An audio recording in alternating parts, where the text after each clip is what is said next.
The biparting configuration can consist of either a single pair or a sequence of interconnected leaves that open from the center. On the left, the demonstration depicts the door situated inside a building, while on the right, it is presented outside a building.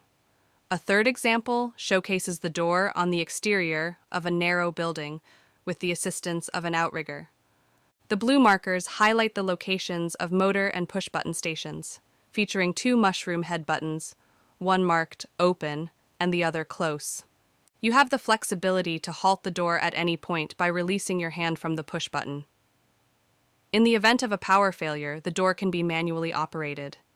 If you wish to specify the biparting design on your hangar project, you can find the specifications on this page in Microsoft Word format, available for free download and use.